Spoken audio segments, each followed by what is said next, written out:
샬롬 1984 16번째. 밖에서 이쪽으로 다가오는 발소리가 들렸다. 철문이 쾅 소리를 내며 열렸다.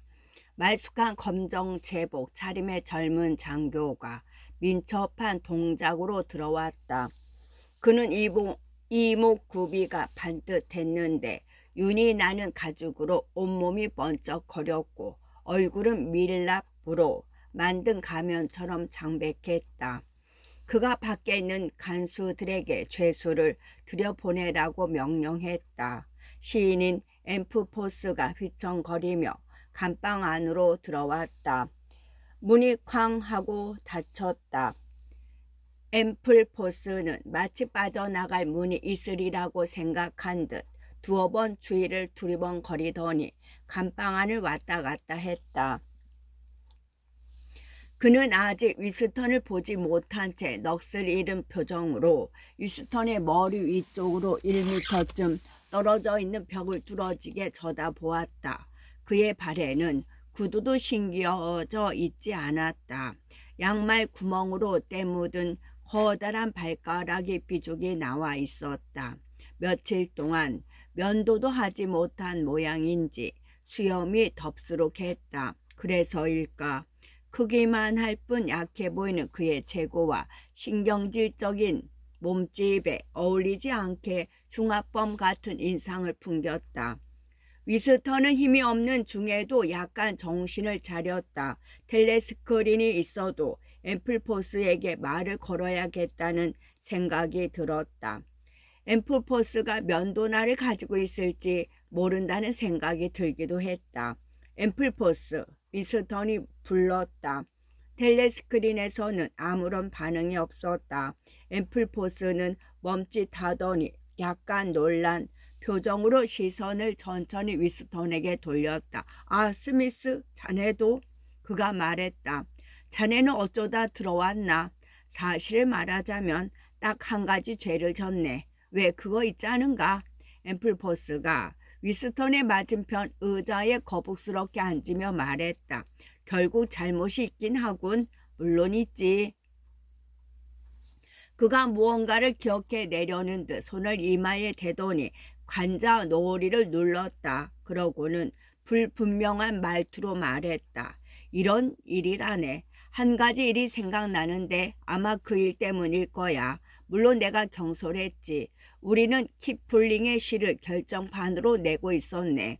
그런데 시 구절 끝에 있는 갓, 신이란 낱말을 그대로 뒀지. 어쩔 수가 없었다네.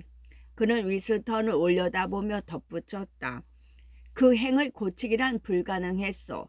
가구는 막대기인데 자네도 알다시피 그 운에 맞는 단어는 12개밖에 안 되잖아. 며칠 동안 머리를 짜냈지만 다른 운이 없었다네. 그의 안색이 변했다. 근심이 가시고 잠시 즐거운 표정이 나타났다. 지적인 너그러움이 쓸데없는 사실을 발견한 현학자의 희열 같은 것이 지저분하고 볼썽사나운 그의 머리카락 사이로 반짝였다. 자네 이런 거 생각해 본 적 있나? 영국 신문사의 한계는 바로 영어의 운이 모자란다는 사실에 있다는 거 말이야. 그가 물었다. 위스턴은 그런 생각 따위는 한 번도 한 적이 없었다. 게다가 지금 이 상황에서 그것은 위스턴에게 중요한 것도 관심을 끄는 것도 아니었다. 지금 몇이나 됐나? 그가 물었다. 앰플포스는 다시 깜짝 놀란 표정을 지었다. 그 생각은 해보지도 못했네. 내가 체포된 게 이틀 전이었는지 사흘 전이었는지 전혀 알 수가 없네. 그는 그렇게 말하면서 창문이라는 거 찾는 것처럼 벽 쪽을 두리번거렸다. 창문이라도 찾는 것처럼 벽 쪽을 두리번거렸다. 이곳에는 밤낮의 차이가 없네. 시간을 알 수 없다. 이 말일세. 그들은 몇 분 동안 이야기를 계속했는데 별다른 이유도 없이 텔레스크린이 그들에게 조용히 하라고 호통을 쳤다. 위스턴은 양손을 깍지 끼고 입을 꾹 다물었다. 앰플포스는 몸집이 너무 커서 좁은 의자에 편히 앉지 못하고 몸을 이리저리 틀면서 안절부절 못한 채 야윈 손을 이쪽 무릎에 놓았다 저쪽 무릎에 놓았다 했다. 20분이 지났는지 1시간이 지났는지 알 수 없지만 어쨌든 시간이 흘렀고 밖에서 다시금 구두 소리가 들려왔다. 위스턴은 뱃속이 죄어드는 것을 느꼈다. 쿵쿵거리는 구두 소리가 5분 안에, 아니 당장 그의 차례라는 것을 말해주는 것 같았다. 문이 열렸다. 차갑게 생긴 그 젊은 장교가 감방 안으로 들어왔다. 그러고는 재빠른 손짓으로 앰플포스를 가리키며 간수에게 말했다. 101호실로. 앰플포스가 간수들 틈에 끼어 비틀거리며 걸어 나갔다. 무슨 영문인지 모르겠다는 표정을 지은 채였다. 시간이 꽤 지난 것 같았다. 위스턴은 다시 복통을 느꼈다. 그의 생각은 마치 연속적으로 이어진 홈을 따라 같은 궤도를 쳇바퀴 돌듯 돌아가는 구슬처럼 제자리에서 맴돌았다. 그는 생각할 수 있는 것은 복통, 빵 한 조각, 피와 비명, 오브라이언, 줄리아, 면도나 이렇게 6가지였다. 뱃속에서 또 한 번 경련이 일어났다. 무거운 구두 소리가 다시금 가까워지고 있었다. 문이 열린 순간 바람결에 식은땀 냄새가 물씬 풍겨왔다. 바슨스가 감방 안으로 들어왔다. 그는 카키색 반바지와 운동 셔츠를 입고 있었다. 이번에는 위스턴이 깜짝 놀랐다. 자네가 여기에 오다니. 바슨스는 위스턴을 흘끗 쳐다보았다. 그의 눈동자에는 관심도 놀라운 기색도 없이 고통만 있을 뿐이었다. 그는 가만히 있을 수 없는지 부산스레 왔다 갔다 했다. 무릎을 펼 때마다 경련이 있는 것이 보였다. 이윽고 그가 방 한가운데에 있는 무언가를 응시하듯 눈을 크게 뜨고 쳐다보았다. 어쩌다 들어왔나? 위스턴이 물었다. 사상죄야? 바슨스가 울먹이는 목소리로 말했다. 그의 목소리는 자기 유죄를 인정하면서도 자신에게 적용된 제목을 믿을 수 없다는 듯 공포에 사로잡혀 있었다. 그는 위스턴 바로 앞에 서서 하소연을 늘어놓기 시작했다. 여보게, 그들이 나를 총살하지는 않겠지. 단지 생각만 했을 뿐 실제로는 아무것도 안 했으니까 말이야. 생각 정도야 할 수 있는 거 아닌가? 내 사정을 얘기하면 잘 들어주겠지. 그럴 거야. 나는 그 사람들을 믿어. 그들도 내 경력을 잘 알고 있을 거야. 그렇지? 내가 어떤 사람인지는 자네도 잘 알 거야. 그렇지? 나는 절대로 나쁜 사람이 아니야. 물론 머리는 둔하지만 열성적이지 않았나? 나는 당을 위해서 최선을 다했어. 여보게, 5년쯤 치러야 할까? 아니면 10년? 나 같은 사람은 노동수용소에서도 아무 쓸모가 있을 거야. 나 같은 사람은 노동수용소에서도 아주 쓸모가 있을 거야. 단 한 번 탈선했다고 해서 나를 총살하지는 않겠지. 죄를 짓긴 했나? 위스턴이 물었다. 물론 지었지. 당이 무고한 사람을 체포하겠나? 바슨스가 비굴한 표정으로 텔레스크린을 흘끗거리면서 말했다. 그의 개구리 같은 얼굴이 병원해지더니 약간 엄숙한 표정으로 변했다. 그가 점잖게 말했다. 사상죄란 무서운 거야. 그건 음흉한 거라고. 사람들은 자기도 모르는 사이에 거기에 빠져들어. 내가 어떻게 사상죄를 범했는지 아나? 잠잘 때였어. 그래, 그건 사실이야. 나는 맡은 바 소임을 다하려고 정말 열심히 일했어. 내 마음속에 못된 생각이 들어있는 줄은 까맣게 모르고 말이야. 그런데 내가 잠꼬대를 했대. 뭐라고 한 줄 아나? 그는 치료를 받기 위해 어쩔 수 없이 치부를 드러내 말하는 사람처럼 목소리를 낮추었다. 빅브라더를 다도하자는 것이었네. 내 입에서 그런 말이 나오다니. 그것도 여러 번 한 모양이야. 자네니까 하는 말이지. 더 큰 죄를 짓기 전에 이렇게 체포된 게 얼마나 다행스러운 일인지 몰라. 내가 법정에 서면 뭐라고 할 건지 아나? 고맙습니다. 늦기 전에 저를 구해주셔서 고맙습니다. 하고 말할 거야.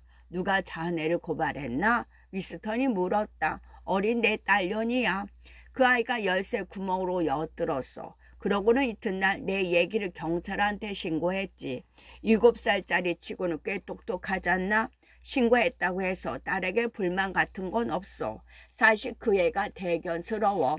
그러고 보면 내가 딸 하나는 제대로 키운 것 같아. 파슨스가 자랑하듯 말했지만 표정은 침울했다. 그는 변을 보고 싶은지 왔다 갔다 하면서 변기를 몇 번이나 쳐다보았다. 그러더니 갑자기 바지를 내렸다. 미안하네. 참을 수가 있어야지. 너무 오래 참았다네. 그는 변기를 향해 거대한 궁둥이를 내렸다. 위스턴은 손으로 얼굴을 가렸다. 스미스 6070 스미스 얼굴에서 손을 떼. 감방에서 얼굴을 가리면 안 돼. 텔레스크린이 떠들었다.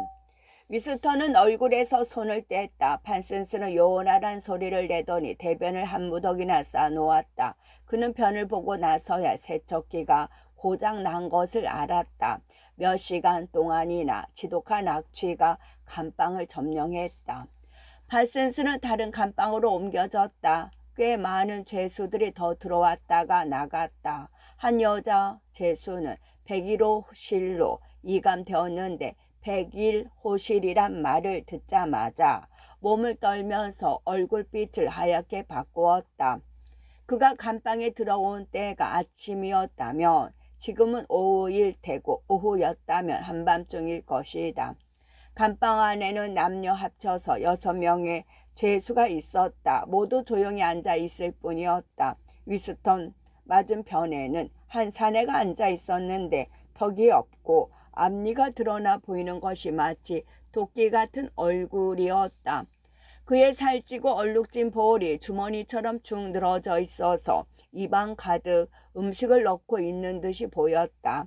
그는 겁에 질린 듯 잿빛 눈알을 굴리며 이 사람 저 사람 살피다가 눈이 마주치면 재빨리 시선을 돌리곤 했다.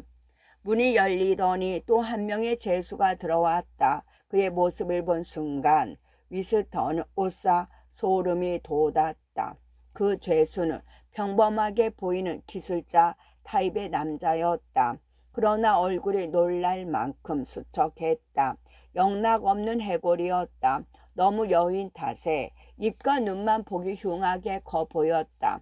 그 눈은 사람이나 그 외 어떤 것에 대한 살기와 중후심으로 불타고 있었다. 그 남자는 위스턴에게서 조금 떨어진 의자에 앉았다. 위스턴은 남자를 다시 바라보지 않았지만 그 해골 같은 일그러진 얼굴이 너무나 생생하게 떠올라 마치 눈앞에 있는 그를 똑바로 쳐다보고 있는 것 같은 기분이 들었다. 그는 문득 그 남자가 왜 그런지 깨달았다. 남자는 아사일보 직전의 상태에 놓여 있는 것이다. 감방 안에 있는 모든 사람들이 거의 동시에 그런 생각을 한 모양이었다. 감방 안에 약간의 동요가 일었다. 덕이 없는 사내도 해골 같은 몰골의 남자를 바라보다가 죄라도 지은 듯 얼굴을 돌리더니 아무래도 외면할 수 없는지 다시 쳐다보았다. 그러고는 자리에서 안절부절 못하다가 마침내 일어서서 감방 안을 뚜벅뚜벅 걸었다. 이윽고 그가 제복 주머니에서 거무스름한 빵 조각을 꺼내 얼굴을 붉히며 해골 같은 남자에게 내밀었다. 그때였다. 텔레스크린에서 병력 같은 불호령이 떨어졌다. 덕이 없는 사내가 자리에서 뻘떡 뛰었다. 그리고 해골 같은 남자는 빵을 받지 않겠다고 만천하에 쉬하듯 잽세게 손을 등 뒤로 뻗쳤다. 범스테드 2713 범스테드 당장 빵 조각을 버려. 텔레스크린에서 고함 소리가 터져 나왔다. 덕이 없는 사내가 빵 조각을 마룻바닥에 떨어뜨렸다. 그 자리에 그대로 서 있어. 얼굴을 문 쪽으로 돌리고 움직이지 마. 텔레스크린이 명령했다. 덕없는 사내는 순순히 따랐다. 주머니처럼 축 늘어진 커다란 볼이 크게 떨리고 있었다. 쾅 하는 소리와 함께 문이 열렸다. 젊은 장교가 들어와 옆으로 비켜서자 어깨와 팔이 단단한 간수가 그 뒤에서 나타났다. 간수는 덕없는 사내 앞에 서더니 젊은 장교의 신호가 떨어지기 무섭게 사내에 불록 튀어나온 입을 한 대 후려쳤다. 그 충격으로 덕없는 사내는 마룻바닥에 쓰러졌다. 이내 그의 몸은 감방을 가로질러 변기가 있는 쪽으로 굴러갔다. 그의 코와 입에서 검은 피가 흘러나왔다. 그는 잠시 기절한 듯 그대로 누워 있었다. 이따금 그의 입에서 가냘픈 신음소리가 새어나왔다. 이윽고 그가 몸을 뒤척이더니 손과 무릎으로 비틀거리며 일어났다. 그러고는 피와 침이 엉겨붙은 부러진 틀니 조각을 뱉었다. 죄수들은 손을 무릎 위에 깍지 낀 채 조용히 앉아 있었다. 턱없는 사내는 엉금엉금 기어서 제자리로 돌아갔다. 그의 얼굴 한쪽이 시커멓게 멍들어 있었다. 입 언저리에는 흉측하게 진홍빛으로 부어올라 입이 마치 시커먼 구멍처럼 보였다. 가끔씩 검붉은 빗방울이 그의 가슴 위로 떨어졌다. 그는 다시금 잿빛 눈알을 굴리며 이 사람 저 사람을 살폈다. 마치 자기의 행위를 다른 죄수들이 얼마나 비웃을까 생각하며 아까보다 더 짙은 죄의식을 느끼고 있는 것 같았다. 다시 문이 열렸다. 장교가 손가락을 까딱하며 해골 같은 사내를 가리켰다. 백일호실로, 백일호실로. 위스턴 옆에서 숨조차 제대로 못 쉰 채 당황해하는 소리가 났다. 그 사내는 바닥에 무릎을 꿇더니 두 손을 모으고 소리쳤다. 동지, 장교 동지, 제발 저를 그곳으로 보내지 마세요. 모든 걸 털어놨잖아요. 뭘 더 알고 싶으십니까? 더 이상 자백할 게 없습니다. 하나도 없단 말입니다. 무엇이든 말씀만 하세요. 다 자백할 테니까요. 조서도 쓰세요. 서명할 테니까요. 뭐든 시키는 대로 하겠습니다. 하지만 백일호실로만은 제발. 백일호실로. 장교가 다시 명령했다. 이미 창백한 그 사내의 얼굴은 위스턴이 차마 눈뜨고 볼 수 없을 만큼 안색이 바뀌었다. 그의 얼굴은 파랗게 질려 있었다. 마음대로 해. 그가 체험한 듯 큰 소리로 말했다. 당신들은 몇 주일 동안 나를 굶겼지. 이젠 그만하고 어서 나를 죽여 총살하란 말이야. 아니면 목을 매 죽이든지 25년형을 내리든지 해. 내가 또 불 사람이 있나? 누구든지 말만 해. 다 불 테니까. 그게 누구든 어떻게 되든 상관없어. 나는 마누라도 있고 자식도 셋이나 돼. 제일 큰 놈이 6살도 안 돼. 그 애들을 몽땅 잡아와 내 눈앞에서 목을 따더라도 참고 보겠어. 그렇지만 제발 백일호실만은. 백일호실로. 장교가 말했다. 그 사내는 자기 대신 희생시킬 사람을 찾는 듯 핏기 어린 눈으로 다른 죄수들을 둘러보았다. 그의 시선이 얻어맞아 엉망이 된 턱없는 사내의 얼굴로 향했다. 그가 기다란 팔을 내뻗으며 소리쳤다. 끌고 가야 할 사람은 바로 저자예요. 내가 아니고요. 저자가 얼굴을 얻어맞고는 뭐라고 했는지 아세요? 한 번만 기회를 주세요. 다 말할 테니까요. 저자야말로 당의 적이에요. 내가 아니고요. 간수들이 앞으로 걸어왔다. 사내가 비명을 지르며 말했다. 당신들은 저자가 한 얘기를 못 들었어요. 텔레스크린이 고장 난 거예요. 잡아가야 할 놈은 바로 저자란 말입니다. 나 말고 저자를 데리고 가요. 건장한 간수들이 그의 팔을 잡으려고 몸을 굽혔다. 순간 그가 몸을 날려 간방 저쪽 편 마루에 떨어져서는 쇠로 된 의자에 다리를 힘껏 움켜쥐었다. 그러고는 짐승처럼 으르렁대기 시작했다. 간수들이 그를 떼어내려고 애썼지만 소용없었다. 그는 엄청난 힘으로 붙들고 늘어졌다. 아마 간수들은 20초 정도 끙끙대며 그를 잡아당겼을 것이다. 죄수들은 양손을 무릎 위에 올려놓은 채 앞만 똑바로 쳐다보며 꼼짝도 않고 앉아 있었다. 울부짖는 소리가 그쳤다. 그 산에는 겨우 매달려 있을 뿐 움직일 힘도 없는 것 같았다. 잠시 후 또 한 차례 외마디 소리가 사내의 입에서 터져 나왔다. 한 간수가 구둣발로 그의 손가락을 으스러뜨렸다. 다른 간수들이 그의 발을 끌어당겼다. 100일 호실로 끌고 가. 장교가 명령했다. 사내는 머리를 떨군 채 짓이겨진 손을 어루만지면서 더 이상의 저항 없이 비틀거리며 끌려갔다. 시간이 꽤 흘렀다. 해골 같은 사내가 끌려갔을 때가 한밤중이었다면 지금은 아침일 것이고 아침이었다면 지금은 오후일 것이다. 위스턴 혼자였다. 그는 몇 시간 동안 혼자 있었다. 비좁은 의자에 오래 앉아 있은 탓에 몸이 저렸다. 그래서 그는 이따금씩 일어나 감방 안을 걸어 다녔다.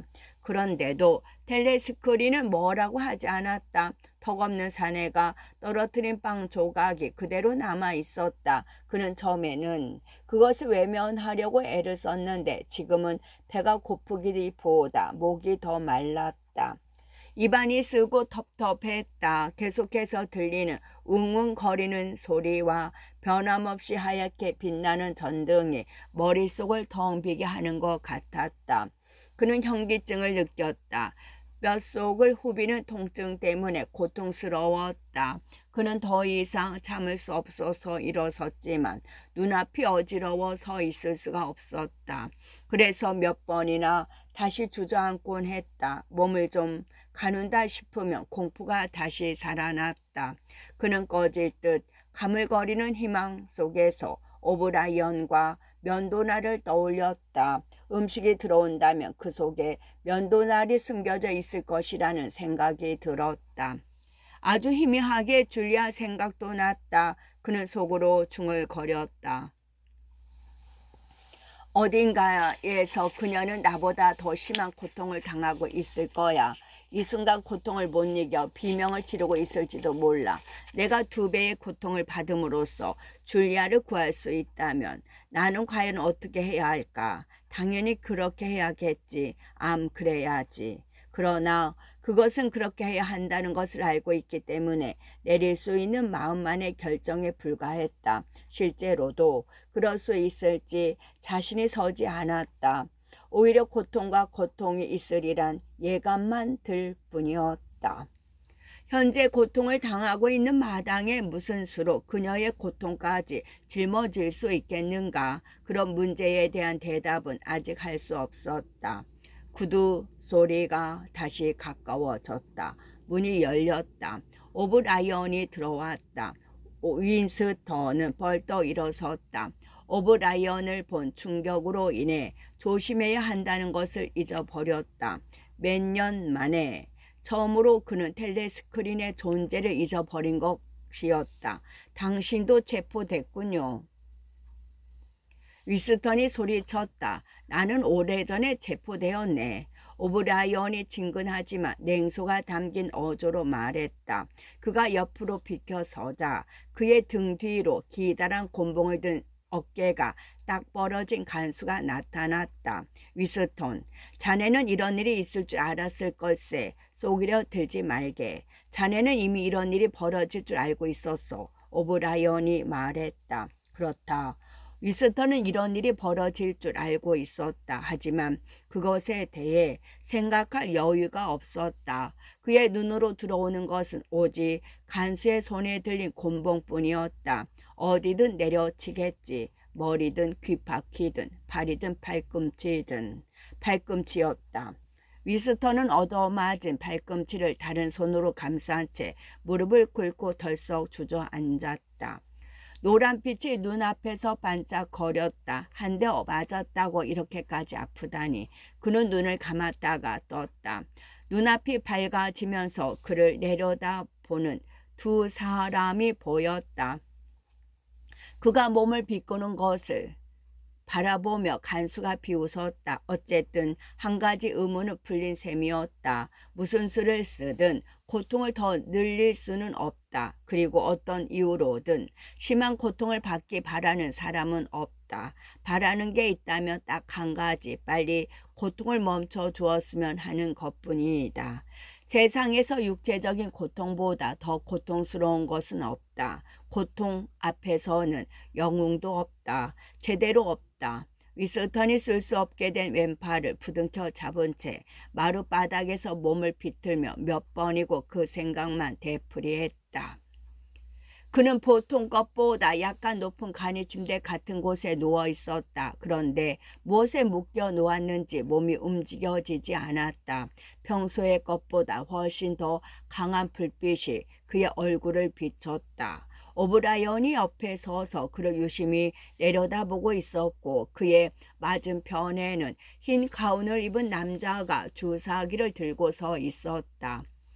그는 눈을 뜨고 나서도 금방 주위를 알아볼 수 없었다. 깊은 바닷속 같은 전혀 다른 세계에서 이 방으로 헤엄쳐 온 기분이었다. 그 아래에서 얼마나 오래 있었는지 알 수 없었다. 체포된 후부터 그는 낮과 밤을 본 적이 없었다.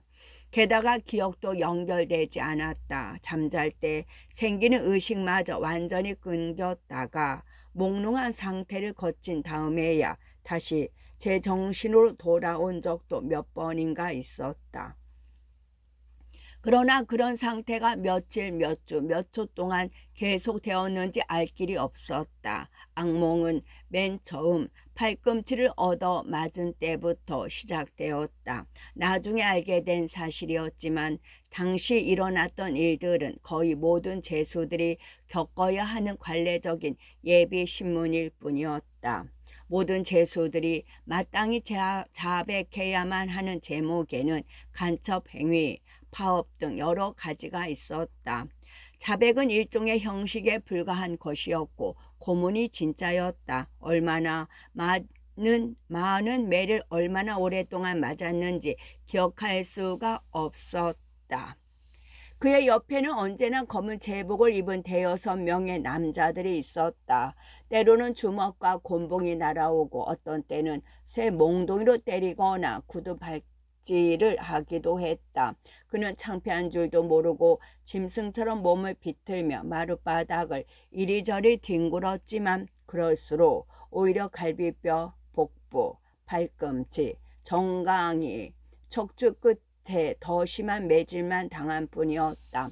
고문이 어찌나 한없이 계속되는지 세상에서 가장 잔인하고 사악하며 용서할 수 없는 일은 간수들의 매질이 아니라 그 매질에도 정신을 잃지 않는 것이라고 여겨지기까지 했다. 그는 공포에 질린 나머지 간수들이 때리기도 전에 살려달라고 애원했고 주먹으로 때리는 신용만 해도 진짜든 가짜든 죄를 자백하곤 했다. 어떤 때는 아무것도 자백하지 않겠다며 마음을 단단히 다져 먹기도 했다. 그러나 곧 고통을 못 이겨 신음과 함께 한마디씩 내뱉거나 혼자서 자백을 해야지. 아니면 지금은 안 돼. 참을 수 있는 데까지 좀 더 참아보자. 3대만 더 맞자. 아니 2대만 더 맞자. 그런 다음 이들이 원하는 대로 말해주자 하고 중얼거리며 무기력하게 타협해 보려는 시도를 했다.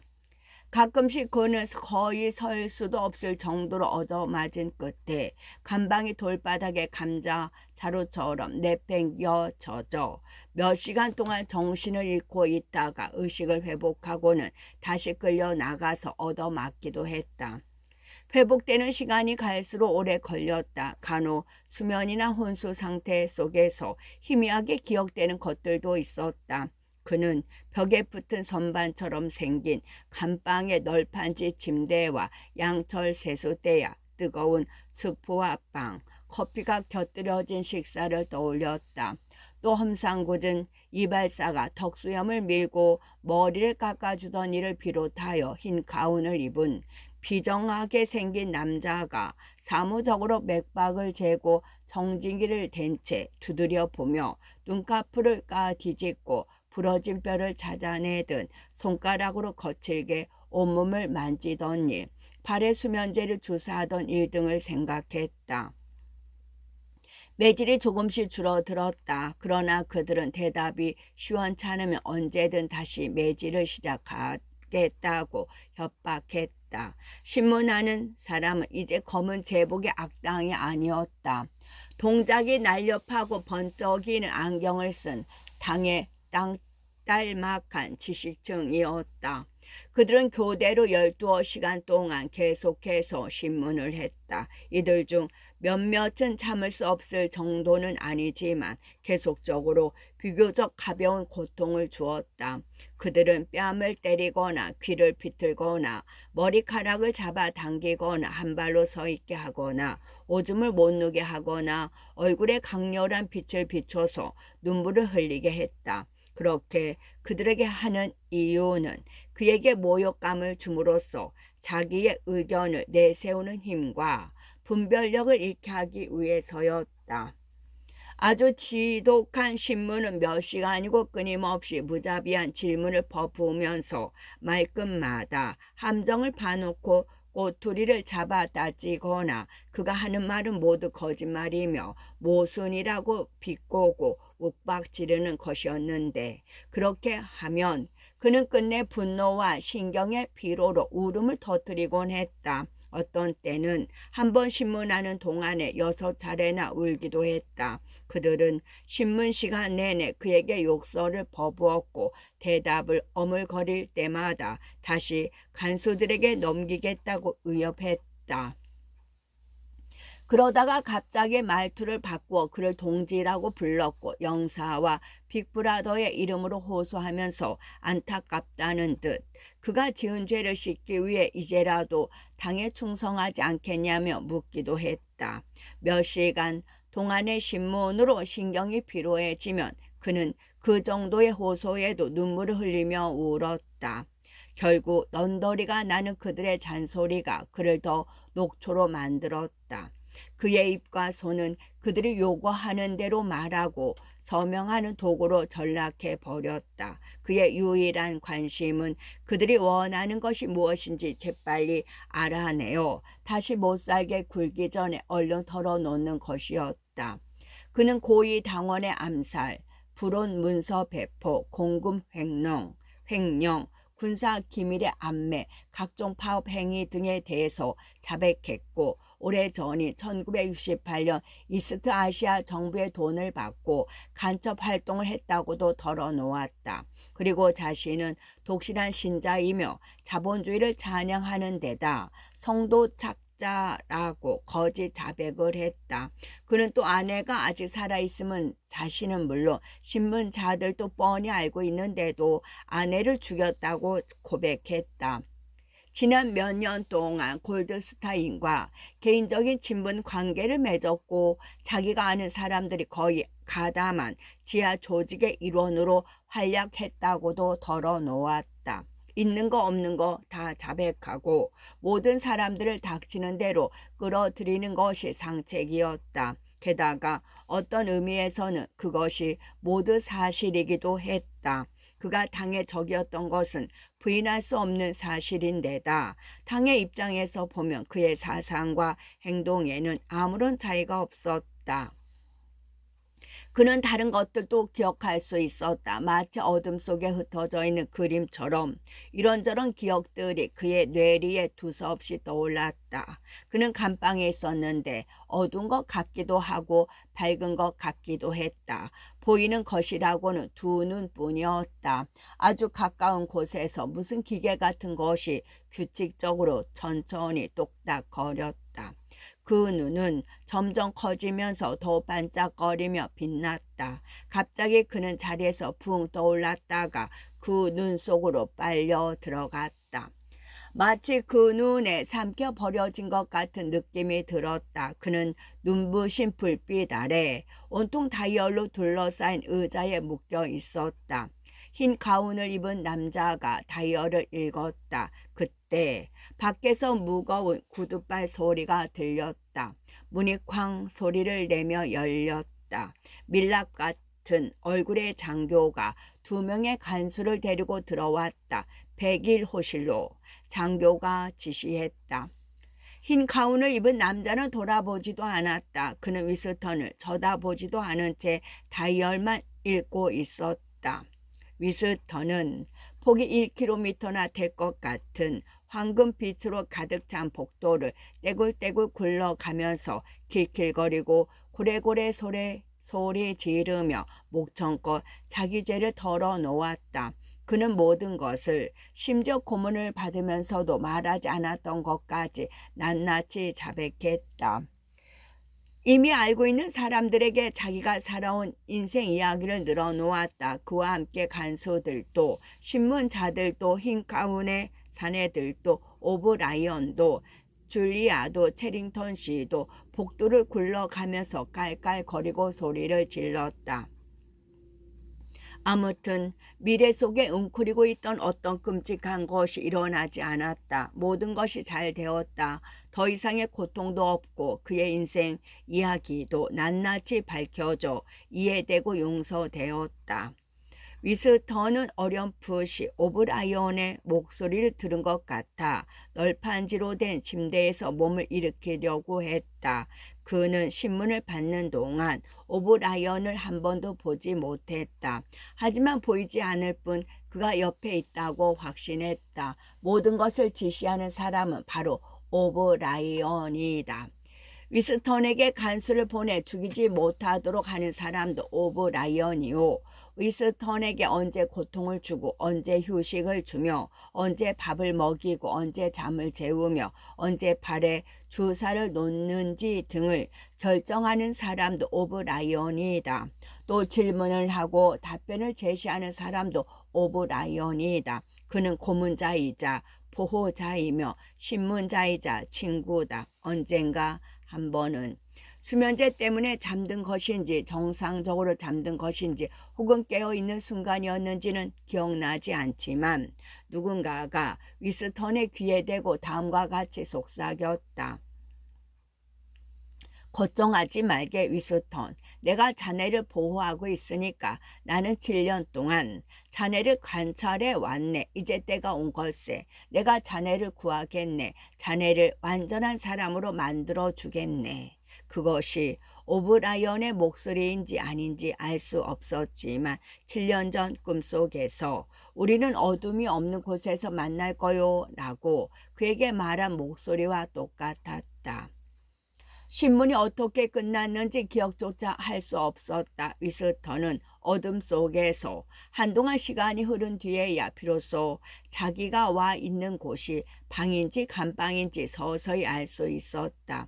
그는 반듯하게 눕혀진 채 움직이지 않았다. 몸통과 팔다리가 모두 꽁꽁 묶여 움직일 수가 없었다. 뒤통수마저 무언가에 끼어져 있었다. 오브라이언이 근엄하게 아니 안타까운 표정으로 그를 내려다 보았다. 밑에서 올려다보는 오브라이언의 얼굴은 거칠하니 지쳐 보였다. 눈 밑에 살이 처진 데다 코에서 턱까지 주름살이 선명했다. 그는 위스턴이 생각했던 것보다 더 나이가 들어 보였다. 48이나 50살은 되었을 것 같았다. 그의 손에는 위에 손잡이가 달리고 전면에는 숫자판이 연속적으로 돌아가는 다이얼이 들려 있었다. 자네에게 말했을 걸세. 우리가 다시 만난다면 여기서일 거라고. 오브라이언이 말했다. 그랬지요. 위스턴이 대꾸했다. 순간 오브라이언이 슬쩍 손짓을 하는가 싶더니 아무런 예고도 없이 고통이 위스턴의 몸속으로 파도처럼 밀려왔다. 무슨 일이 일어날 것인지 생각할 새도 없이 갑자기 가해진 고통이라 그것은 무시무시한 공포감을 불러일으켰다. 그는 상대방이 치명상을 입히는 것인지 아니면 전기로 그런 공포만 주는 것인지는 알 수 없었지만 몸이 마구 뒤틀리고 뼈마디가 조각조각 부서지는 것 같았다. 극심한 고통으로 이마에 식은땀이 흘렀다. 그러나 무엇보다 견딜 수 없는 것은 등뼈가 부러질지도 모른다는 공포감이었다. 그는 이를 악물고 코로 간신히 숨을 내쉬며 되도록 소리를 지르지 않으려고 애썼다. 오브라이언이 그의 얼굴을 내려다보며 말했다. 곧 뭔가 부러질 것 같아 두려운가? 자네가 특히 두려워하는 건 등뼈가 부러지는 거겠지. 척추가 뚝 부러져서 수액이 뚝뚝 떨어지는 모습이 눈에 선할 걸세. 그렇지 않은가, 위스턴? 위스턴은 대답하지 않았다. 오브라이언은 다이얼의 손잡이를 제자리에 돌려놓았다. 고통이 순식간에 사라졌다. 이게 40도일세. 이 다이얼의 숫자는 100까지 올라갈 수 있네. 우리가 얘기하는 중에도 언제든 내가 원하는 정도로 자네에게 고통을 줄 수 있다는 사실을 명심하게. 만약 허위 진술을 하거나 얼렁뚱땅 넘어가려 하거나 자네의 지식 수준 이하의 말을 하면 그 즉시 고통을 당할 걸세. 내 말 알아들었나? 네. 오브라이언의 말에 위스턴이 대답했다. 오브라이언의 태도가 약간 누그러졌다. 그는 생각에 잠긴 표정으로 안경을 고쳐 쓰고 몇 걸음 어슬렁거렸다. 그의 목소리는 점잖으면서도 여유가 있었다. 그는 마치 벌을 주기보다 설득을 시키려는 의사나 선생 또는 목사 같은 태도를 보였다. 위스턴, 나는 자네 때문에 고생하고 있네. 물론 자네는 나를 고생시킬 만한 가치가 있는 위인이지. 자네가 왜 이렇게 됐는지는 자네 스스로 잘 알 걸세. 자네는 부인하겠지만 사실은 몇 년 전부터 그걸 알고 있었지. 자네는 정신적으로 혼란한 상태일세. 불안정한 기억으로 고통을 받고 있네. 실제로 일어난 일들을 기억 못하면서 일어나지도 않은 다른 일들을 기억하고 있다고 우기고 있지. 다행히 그런 건 치료가 가능하네. 그런데 자네는 그렇게 되기를 원하지 않았어. 그래서 고칠 수 없었던 걸세. 조금만 노력하면 될 텐데도 하지 않았네. 내가 알기로 자네는 지금도 그 병이 무슨 미덕이나 되는 것처럼 집착하고 있네. 예를 하나 들어볼까? 지금 이 순간 오세아니아는 어느 나라와 전쟁을 하고 있지? 제가 체포될 때는 이스트 아시아와 전쟁 중이었습니다. 이스트 아시아라. 좋아. 그럼 오세아니아는 언제나 이스트 아시아와 전쟁을 해왔군. 그렇지 않은가? 위스턴은 숨을 들이쉬었다. 그러고는 입을 열어 말을 하려다가 그만두었다. 그는 다이얼에서 눈을 뗄 수가 없었다. 위스턴, 사실대로 말해보게. 자네가 생각하고 있는 그대로, 자네가 기억하고 있는 그대로 말일세. 제가 체포되기 일주일 전까지만 해도 우리는 이스트 아시아와 전쟁을 하지 않은 것으로 기억하고 있습니다. 우리나라는 그 나라와 동맹을 맺고 있었습니다. 그런 관계가 4년 동안 계속되어 왔습니다. 그전에는 오브라이언이 손짓으로 말을 중단시켰다. 다른 예를 들어보기로 하세. 몇 년 전에 자네는 정말 대단한 몽상을 했었네. 한때 당원이었던 존스, 아런스, 리더포드 이 세 사람이 의심할 여지 없이 반역과 파업을 했다고 자백하고는 처형되었는데도 자네는 그들에게 죄가 없다고 믿었네. 그들의 자백이 거짓임을 증명하는 서류상의 명백한 증거를 봤다고 믿고 있었던 거지. 물론 그건 착각을 불러일으킬 만한 것이었네만 아무튼 자네는 실제로 그걸 손으로 만져봤다고 믿었네. 그건 바로 이런 사진이었지. 직사각형의 신문지 조각이 오브라이언의 손에 들려 있었다. 그는 그것을 위스턴에게 5초 동안 보여주었다.